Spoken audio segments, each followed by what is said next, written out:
요즘 부동산 문제가 논란이 되고 있습니다. 경제 구조의 대전환을 통한 모두의 성장을 제대로 실현하기 위해서는 부동산에 비정상적으로 집중된 우리 사회의 자원 배분 왜곡을 반드시 바로잡아야 합니다. 비생산적인 부동산의 과도한 팽창은 필연적으로 건품을 키우게 됩니다. 그리고 성장 잠재력을 훼손할 뿐만 아니라 자칫 국민 경제 전반에 심대한 타격을 더할 수 있습니다. 이는 나아가 사회 구성원 간의 신뢰마저 손상해서 우리 공동체의 안정까지 뒤흔들게 될 것입니다. 부동산 거품을 제대로 통제하지 못해서 잃어버린 20년 또는 잃어버린 30년을 경험하며 큰 혼란을 겪은 가까운 이웃 나라의 뼈아픈 사례를 반드시 반면교사 삼아야 되겠습니다. 이런 어려움을 피하려면 굳은 의지를 바탕으로 실효적인 정책을 지속적으로 안정적으로 추진해 나가야 합니다. 당장 눈앞에 고통과 저항이 두려워서 불공정과 비정상을 절대로 방치해서는 안 됩니다. 시장이 원하는 적극적인 대책도 동시에 추진해 나가야 되겠습니다. 정책 성공의 출발점은 어떤 정책이 어떤 방식으로 시행되고 있는지를 국민들께 제대로 적시에 알리는 것입니다. 아무리 좋은 정책 사업도 국민이 해당 내용을 잘 모르시고 계시거나 제대로 이해하지 못하면 50점짜리에 불과하다라고 할 수밖에 없습니다.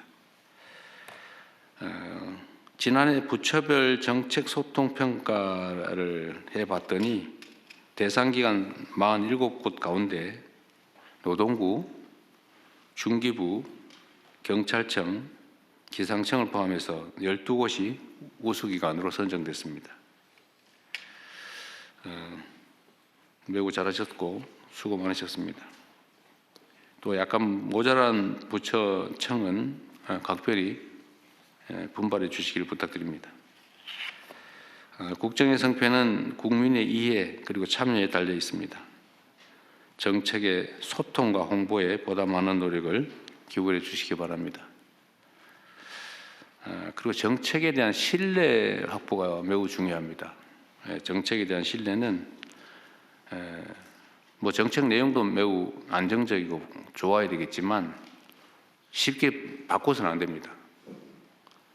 힘들더라도 정책 방향을 정하면 잔파도에 휩쓸리지 말고 또 일희일비하지 말고 굳굳하게 정책의 안정성을 확보해야 합니다.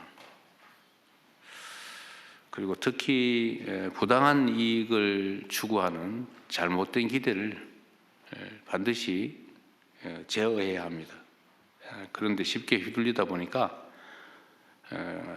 정부 정책도 또 바꾸겠지, 우리가 압력을 넣으면 바뀌겠지, 이런 기대들을 하는 경향이 일부에서 존재합니다.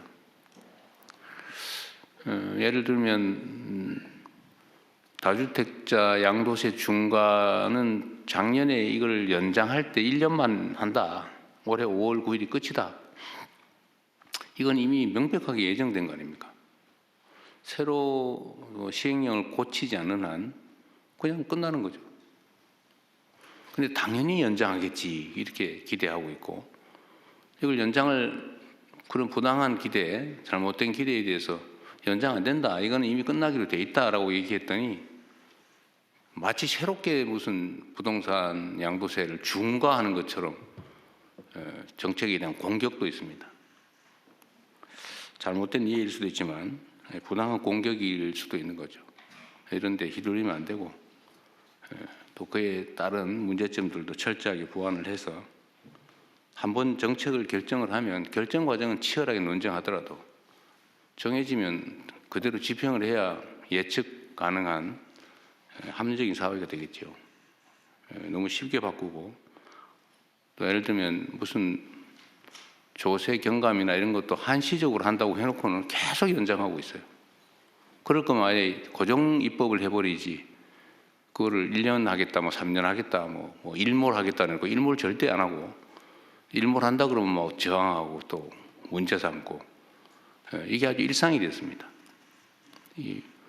그 사회가 어느 한 방향으로 간다고 했으면 그냥 가야지. 정말로 문제가 있으면 바꿔야 되겠지만 그게 아니면 예정된 대로 해야죠. 힘 세면 바꿔주고 힘 없으면 그냥 하고 절대로 그렇게 해서는 안 된다는 말씀을 드립니다.